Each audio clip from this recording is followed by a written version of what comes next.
충격적인 진실을 알게 된 순간 세상이 멈춰버렸습니다. 한국을 겉만 번지르르한 아시아의 작은 나라라고 시종일관 냉소적인 태도를 유지하던 CNN 소속 시사 전문 기자는 대체 한국에서 무슨 일이 있었길래 자존심을 굽힌 채 뜨거운 눈물을 흘리게 된 걸까요? 이번 사연은 한국을 취재하러 온 미국의 한 기자의 인생을 송두리째 바꿔버린 이야기입니다. 대체 한국에서 무슨 일이 있었던 걸까요?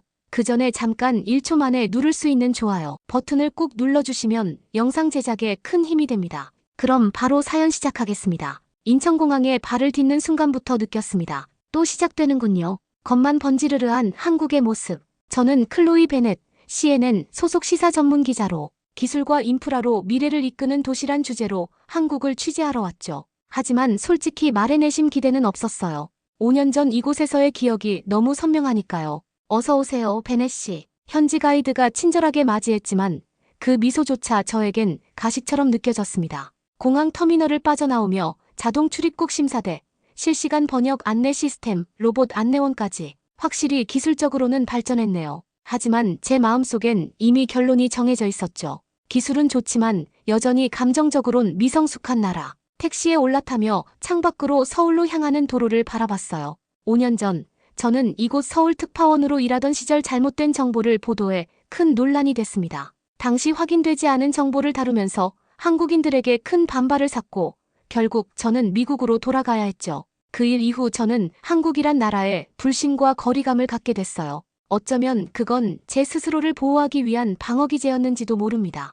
베넷 씨, 오늘 일정은 먼저 호텔에 체크인하신 후 오후에 LG에너지솔루션 방문입니다. 가이드의 설명에 고개만 끄덕였습니다. 머릿속은 이미 다른 생각으로 가득했어요. 소피 마르탱, 프랑스 르몽드 소속 기자이자 제 오랜 라이벌인 그녀도 같은 주제로 한국을 취재 중이라는 소식을 들었거든요. 우리는 항상 경쟁 관계였고 그녀는 늘 완벽한 취재로 저를 앞서곤 했습니다.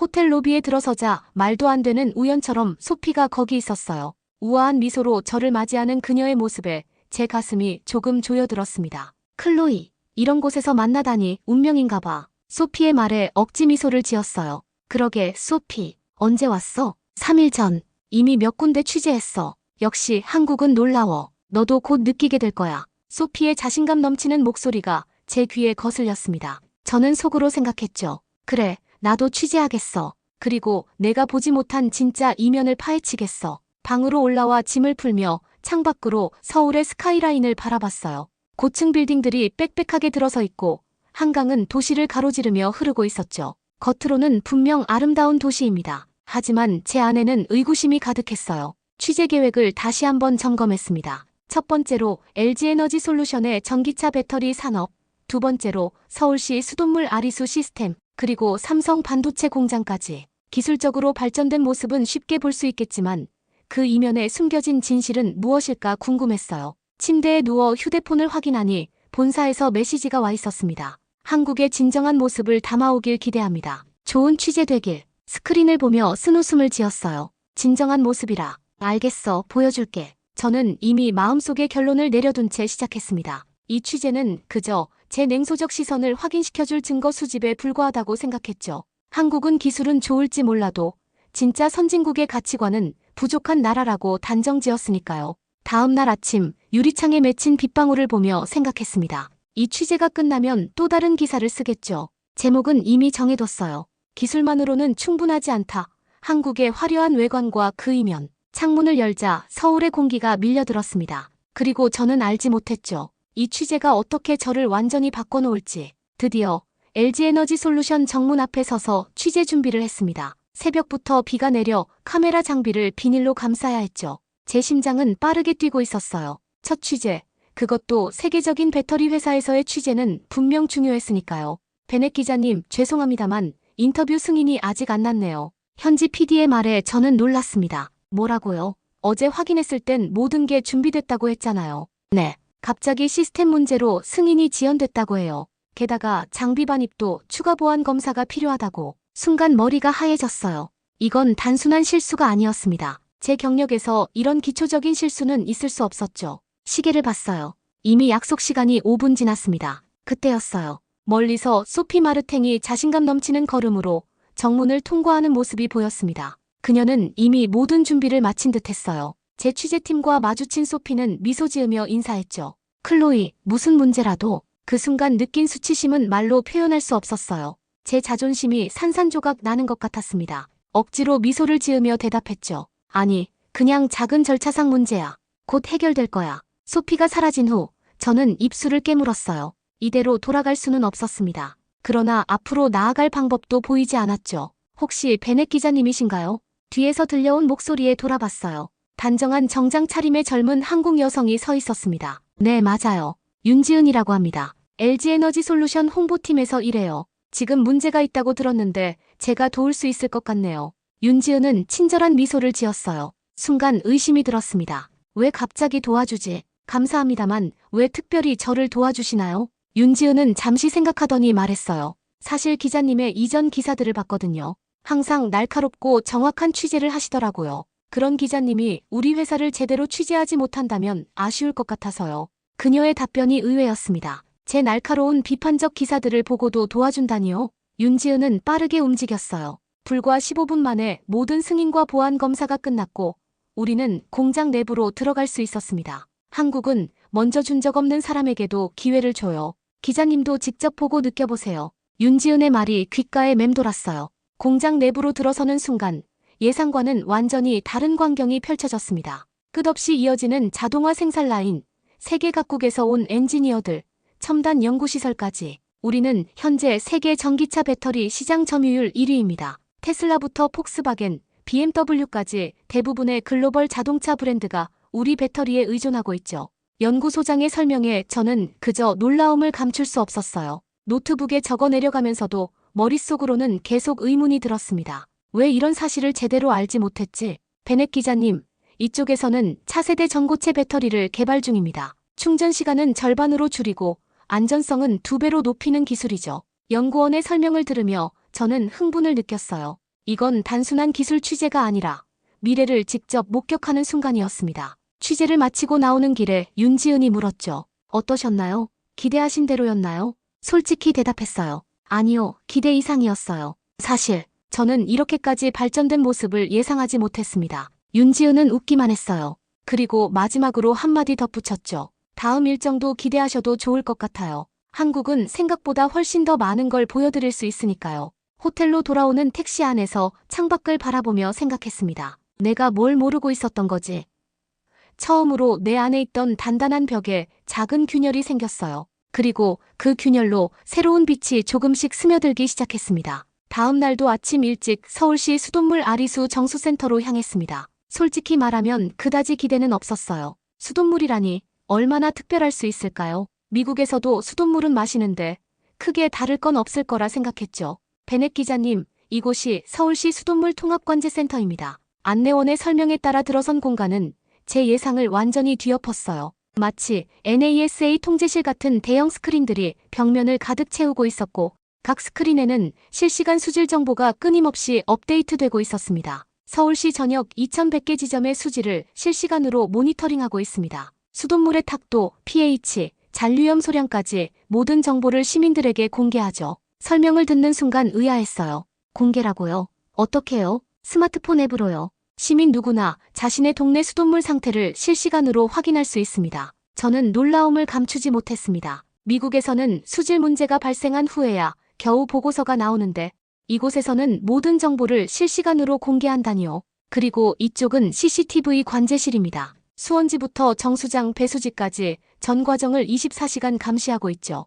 혹시 해킹이나 테러 위험은 없나요? 물론 있습니다. 그래서 AI 이상감지 시스템을 도입했어요. 수질의 미세한 변화만 있어도 즉시 경보가 울리죠. 다음으로 안내받은 곳은 수질연구소였어요. 과학자들이 끊임없이 수질을 분석하고 있었고 한쪽에서는 AI가 미래 수질 변화를 예측하고 있었습니다. 미국의 플린트 수돗물 사태를 아시죠? 우리는 그런 일이 절대 일어나지 않도록 선제적 관리 시스템을 구축했습니다. 그 말에 가슴이 철렁했어요. 플린트, 미국의 부끄러운 역사 중 하나죠. 납 중독으로 수많은 어린이들이 고통받았던 그 도시의 이름을 이곳에서 들으리라고는 생각지 못했습니다. 센터를 나와 인근 주택가로 향했어요. 시민들의 실제 반응이 궁금했거든요. 우연히 만난 70대 노인분이 말씀하셨습니다. 우린 이 물을 자랑스럽게 마셔요. 우리 손주가 매일 이 물로 자라죠. 직접 마시세요. 끓이지 않고요. 물론이죠. 왜 끓여요? 깨끗한데. 노인분은 집 안으로 들어가 물을 한 컵 떠오셨어요. 한번 드셔보세요. 망설였습니다. 평생 외국에서 수돗물을 그냥 마신 적은 없었거든요. 그러나 노인분의 진심 어린 눈빛에 용기를 내 한 모금 마셨습니다. 맑고 깨끗했어요. 미네랄 맛이 은은하게 느껴졌고 어떤 이상한 냄새도 없었습니다. 맛있죠? 이게 우리 아리수예요. 차로 돌아오는 길 손에 들고 있던 생수병을 내려다봤어요.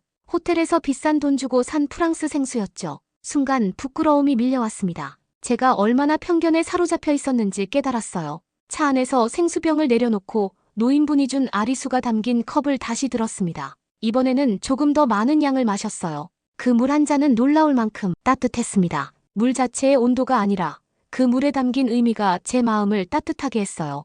택시 안에서 생각했습니다. 진짜 선진국이란 뭘까? 화려한 마천루, 최신 기술, 아니면 시민들에게 가장 기본적인 것을 투명하게 제공하는 믿음직한 시스템일까요? 그날 호텔로 돌아와 처음으로 욕실 수돗물로 차를 끓여 마셨습니다. 그리고 노트북을 열어 기사의 첫 문장을 썼어요. 때로는 가장 단순한 것에서 진정한 발전을 발견한다. 삼성 반도체 공장으로 향하는 길.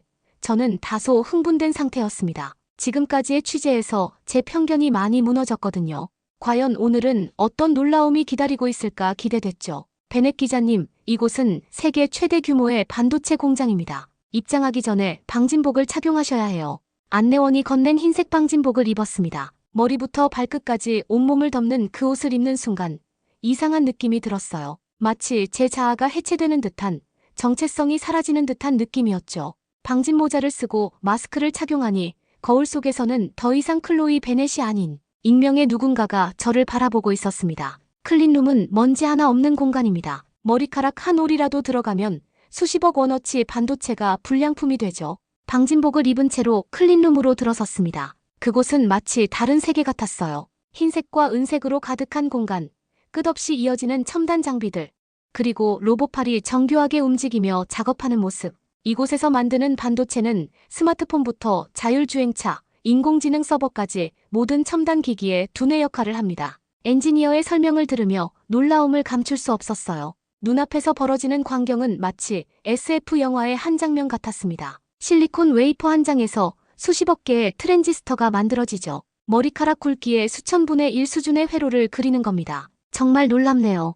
이렇게 작은 칩이 그렇게 중요한 역할을 한다니. 엔지니어가 미소 지으며 말했어요. 지금 쓰시는 노트북도 한국 메모리 없으면 돌아가지 않아요. 그 말에 저는 당황했습니다. 제 노트북이요? 미국 브랜드인데요. 그 의심스러운 표정을 알아챘는지 엔지니어는 말했어요. 노트북 뒷면을 한번 보세요. 메모리 제조사가 어디인지. 취재를 마치고 호텔로 돌아와 노트북을 뒤집어 봤습니다. 그리고 거기서 놀라운, 아니 충격적인 발견을 했어요. 파워드 바이 SK 하이닉스. 그 순간 온몸에 전율이 흘렀습니다. 제가 기술 후진국이라 여겼던 나라의 뇌를 빌려 세상을 기록해왔다는 사실에 충격을 받았어요. 이건 단순한 부품 하나의 문제가 아니었습니다. 제 직업적 정체성과 연결된 물건, 제 생각을 담는 도구가 한국의 기술로 돌아가고 있었다는 사실이 저를 혼란스럽게 했어요. 창가에 앉아 서울의 밤 풍경을 바라봤습니다. 반짝이는 도시의 불빛들, 그 뒤에는 얼마나 많은 반도체가 숨어 있을까요? 얼마나 많은 기억이 한국에서 만들어졌을까요? 나는 몰랐다. 그들이 두뇌를 만들었단 걸. 그리고 난 그 기억 속에 살고 있었다. 저도 모르게 중얼거렸어요. 제 노트북에 담긴 모든 기사, 모든 사진, 모든 생각들. 그것은 어쩌면 한국이라는 나라가 만든 기억 위에 새겨진 것인지도 모릅니다. 침대에 누워 천장을 바라보며 생각했어요. 이 취재를 시작할 때 가졌던 확신들이 하나둘 무너지고 있었습니다. 내가 얼마나 많은 것을 모르고 있었을까. 그날 밤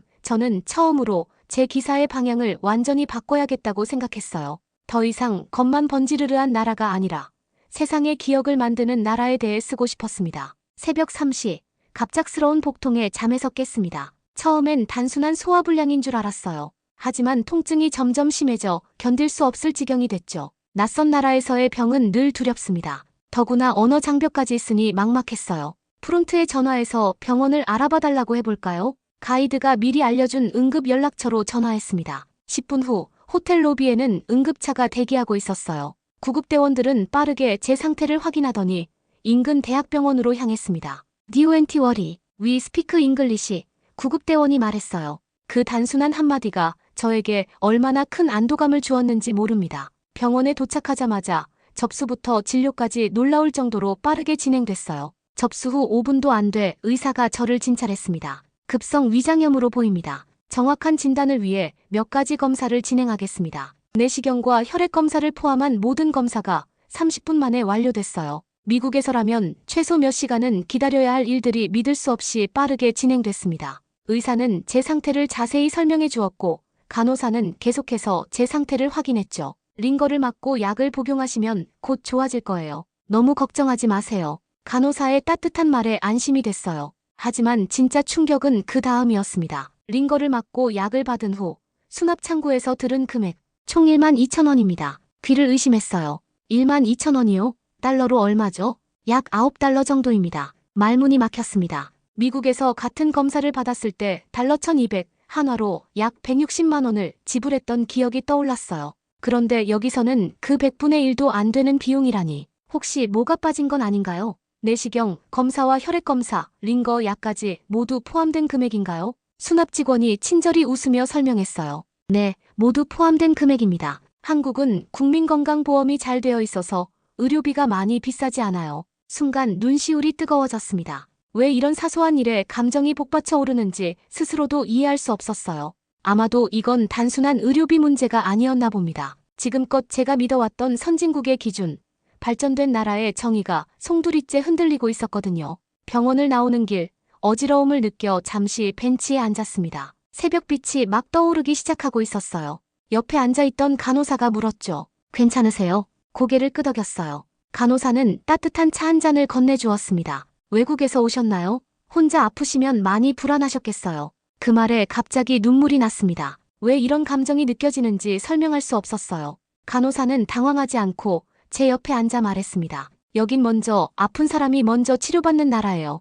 그 순간 제 마지막 자존심이 완전히 무너졌어요. 지금까지 제 기준으로 세상을 재단하고 평가했던 오만함이 무너지는 소리를 들을 수 있었습니다. 결국 눈물을 참지 못하고 흘려버렸어요. 택시를 타고 호텔로 돌아오는 길, 창밖으로 출근하는 사람들이 보였습니다. 그들은 제가 방금 경험한 시스템 속에서 살아가는 사람들이었죠. 누구나 아프면 치료받고 그 비용 때문에 인생이 망가지지 않는 나라. 그것이 과연 미성숙한 사회의 모습일까요? 호텔방에 돌아와 침대에 누워 천장을 바라봤습니다. 그리고 저도 모르게 중얼거렸어요. 이 나라는 기술보다 따뜻한 속도를 가진 나라였다. 그날 저는 정말 많은 것을 깨달았습니다. 발전이란 단순히 빠른 인터넷 속도나 첨단 기술만을 의미하는 게 아니라는 사실을요. 때로는 아픈 사람을 얼마나 빨리, 얼마나 따뜻하게 치료해 주느냐가 진정한 발전의, 진정한 선진국의 척도가 될 수 있다는 걸 말이죠. 이번 취재는 도시를 벗어나 강원도의 작은 산골 마을로 향했습니다. 목적은 한국의 디지털 인프라가 도심지뿐만 아니라 얼마나 광범위하게 구축되어 있는지 확인하기 위해서였죠. 이 마을은 인구가 230명 정도이고 대부분이 노인분들입니다. 그럼에도 오지 네트워크 커버리지가 100%예요. 가이드의 설명을 들으며 차창 밖으로 펼쳐진 산세를 감상했어요. 서울에서 2시간 넘게 달려왔지만 스마트폰 신호는 단 한 번도 끊기지 않았습니다. 시골길로 접어들면서도 데이터 속도는 전혀 줄어들지 않았어요. 여기서 테스트해볼까요? 마을 회관 앞에 도착해 간단한 생방송 테스트를 진행했습니다. 고화질 비디오 통화를 켜고 본사의 동료들과 연결했어요. 화면 속 동료의 표정이 놀라움으로 가득 찼죠. 클로이, 그쪽이 정말 산속이야? 화질이 너무 선명한데? 저도 놀랐습니다. 전혀 끊김없이 고화질 영상이 전송되고 있었거든요. 미국에서는 대도시 중심부를 벗어나면 통화조차 끊기는 경우가 많은데 말이죠. 마을 회관 안으로 들어가니 몇몇 노인분들이 태블릿으로 무언가를 보고 계셨어요. 무엇을 하고 계신 거예요? 한 할머니께서 웃으시며 대답하셨습니다. 의사 선생님하고 진료 보는 거야. 요즘은 병원 안 가도 여기서 다 볼 수 있어. 화면 속에서는 의사가 할머니의 상태를 묻고 있었고 할머니는 자연스럽게 대화를 나누고 계셨어요. 인근에선 다른 할아버지께서 손자와 화상통화를 하고 계셨고 또 다른 분은 농산물 직거래 앱을 통해 자신이 기른 작물을 판매하고 계셨습니다. 이런 시스템이 얼마나 됐나요? 한 3년 정도요. 코로나 이후에 더 빠르게 구축됐습니다. 디지털 소외계층이 없도록 정부와 기업이 함께 노력했죠. 회관을 나와 마을을 걷다 작은 학교에 들렀습니다. 그곳에서는 단 한 명의 학생이 온라인으로 수업을 받고 있었어요. 이 아이는 이 마을에 사는 유일한 초등학생이에요. 하지만 서울의 학생들과 똑같은 수업을 받고 있죠. 화면 속에서는 20명 정도의 학생들이 실시간으로 수업에 참여하고 있었습니다. 아이는 질문도 하고 대답도 하며 활발하게 수업에 참여하고 있었어요. 렉지어는 없나요? 영상이 끊기거나 하진 않나요? 아이가 웃으며 대답했습니다. 전혀요. 오히려 선생님이 가끔 마이크를 켜놓는 걸 깜빡하세요. 마을을 돌아보며 제 생각은 점점 깊어졌습니다. 이곳에서 본 것은 단순한 기술 인프라가 아니었어요. 이건 사회적 평등을 실현하는 도구였습니다. 위치나 환경에 상관없이 모든 시민이 동등한 기회를 가질 수 있도록 하는 시스템이었죠. 다시 서울로 돌아오는 길, 지하철에서도 사람들은 끊김없이 동영상을 보고 화상회의에 참여하고 온라인 수업을 듣고 있었어요. 심지어 터널 속에서도 신호가 끊기지 않았습니다. 이건 단순한 편의성 문제가 아니에요. 가이드가 말했습니다. 디지털 인프라는 국가 경쟁력이자 시민의 기본권이라고 생각해요. 누구나 어디서든 동등한 접근성을 갖는 것이 중요하니까요. 그 말에 깊이 공감했어요. 그리고 문득 깨달았습니다. 렉이 없는 나라, 아니, 기회가 끊기지 않는 나라였던 거다. 디지털 인프라는 단순한 기술이 아니라 사회적 약속이었어요. 아무리 외진 곳에 살더라도, 아무리 나이가 많더라도 세상과의 연결고리가 끊기지 않는다는 약속. 그리고 그 약속은 모든 시민에게 공평하게 주어진 기회였습니다. 호텔로 돌아와 노트북을 열었어요. 그리고 처음으로 이 취재에 진심으로 흥분되는 마음으로 글을 써내려갔습니다. 한국이 보여준 것은 기술 그 자체가 아니라 기술을 통해 모든 이에게 평등한 기회를 제공하는 방법이었다. 서울에서의 취재가 거의 끝나갈 무렵 저는 스스로에게 마지막 과제를 냈습니다. 바로 밤에 서울을 경험해보는 것이었죠. 대부분의 취재가 낮 시간에 이루어졌고 밤이 되면 호텔방에서 글을 정리하느라 바빴거든요. 오늘은 혼자 돌아다녀 볼게요.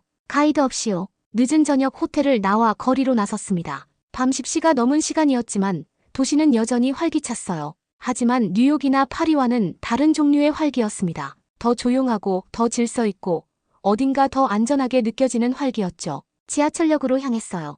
역시나 늦은 시간임에도 불구하고 지하철은 깨끗했고 승객들이 꽤 있었습니다. 그 중에서 눈에 띄는 건 혼자 다니는 여성들이 많다는 점이었어요. 그것도 불안한 기색 없이 스마트폰을 보거나 책을 읽으며 편안하게 앉아 있었죠. 한 역에서 내려 주택가를 걸었습니다. 거리는 밝게 조명이 켜져 있었고 간간히 순찰 중인 경찰차가 지나갔어요. 공원을 지나는데 한 젊은 엄마가 유모차를 밀며 산책하고 있었습니다. 밤에 이렇게 혼자 다니셔도 안전하세요? 제가 물었어요. 그녀는 의아한 표정으로 대답했습니다. 네. 아, 외국인이시군요. 여기 위험한 동네 아닌데요. 그 대답이 충격적이었어요. 아이를 데리고 밤에 산책하는 것이 전혀 특별한 일이 아니라는 듯한 반응이었거든요. CCTV도 많고 긴급 신고 벨도 있어서 크게 걱정은 안 해요. 밤에도 사람들이 많이 다니니까요. 조금 더 걷다가 편의점에 들렀습니다. 나오는 길에 지갑을 떨어뜨렸는데 뒤에 있던 사람이 재빨리 주워 건네주었어요. 감사합니다. 별 말씀을요. 조심하세요. 그 간단한 교류가 제 마음을 따뜻하게 했습니다. 파리의 특파원으로 있을 때 겪었던 강도 사건이 떠올랐어요. 당시 저는 술에 취한 남성들에게 가방을 빼앗기고 밤거리에서 공포에 떨었던 경험이 있었죠. 그 후로 밤길 걷기를 두려워했었는데 이곳에서는 그런 두려움이 들지 않았습니다. 한강변으로 향했어요. 밤 11시가 넘었는데도 산책로에는 조깅하는 사람들, 자전거 타는 연인들, 강변에 앉아 이야기 나누는 친구들이 보였습니다. 모두가 자연스럽게 밤을 즐기고 있었어요. 강변 벤치에 앉아 서울의 야경을 바라보았습니다. 반짝이는 빌딩들, 그 사이로 고요히 흐르는 한강. 그 풍경 속에서 묘한 평온함을 느꼈어요. 두려움 없는 밤길, 그게 가능한 나라가 있었구나. 문득 눈물이 흘렀습니다. 왜 우는지도 모르게 그냥 눈물이 나왔어요. 아마도 그건 안도감의 눈물이었을까요? 아니면 제가 지금까지 얼마나 많은 두려움 속에서 살아왔는지 깨달은 데서 오는 슬픔이었을까요? 강변길을 따라 천천히 걸으며 생각했어요. 진정한 선진 사회란 무엇일까요? 화려한 건물, 빠른 인터넷, 첨단 기술, 그것들도 중요하지만 어쩌면 가장 중요한 것은 안전함이 아닐까요? 그것도 단순히 범죄율이 낮다는 통계적 안전함이 아니라 사람들이 실제로 느끼는 안전함. 여성들이, 아이들이, 노인들이 밤길을 걸을 때 두려움 없이 걸을 수 있는 그런 안전함 말이에요. 호텔로 돌아오는 길, 저는 한국의 또 다른 면을 발견했습니다. 기술과 인프라도 훌륭했지만 그보다 더 중요한 것은 그 모든 것이 만들어낸 일상의 안전함이었어요. 그것은 어쩌면 가장 중요하지만 가장 측정하기 어려운 발전의 지표일지도 모릅니다.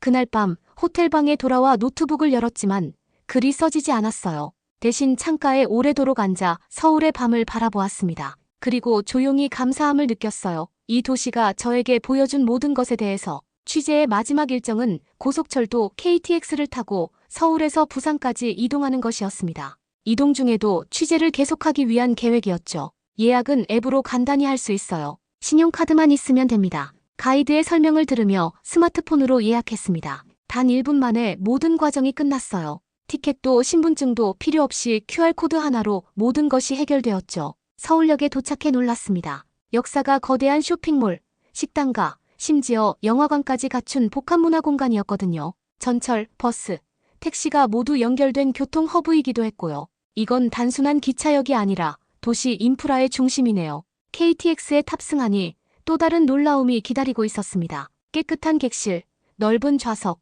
그리고 무엇보다 빠른 속도. 열차가 출발하자 창밖 풍경이 빠르게 지나갔어요. 서울에서 부산까지 약 2시간 30분 걸립니다. 거리로는 약 400km죠. 가이드의 설명에 놀랐어요. 뉴욕에서 워싱턴 DC까지의 거리와 비슷한데 미국에서는 기차로 4시간 이상 걸리는 거리였거든요. 열차 안에서도 인터넷은 끊김없이 연결됐고 취재 자료를 정리하는데 전혀 지장이 없었습니다. 심지어 터널을 지나는 동안에도요. KTX는 단순한 교통수단이 아니라 국토균형 발전의 핵심이에요.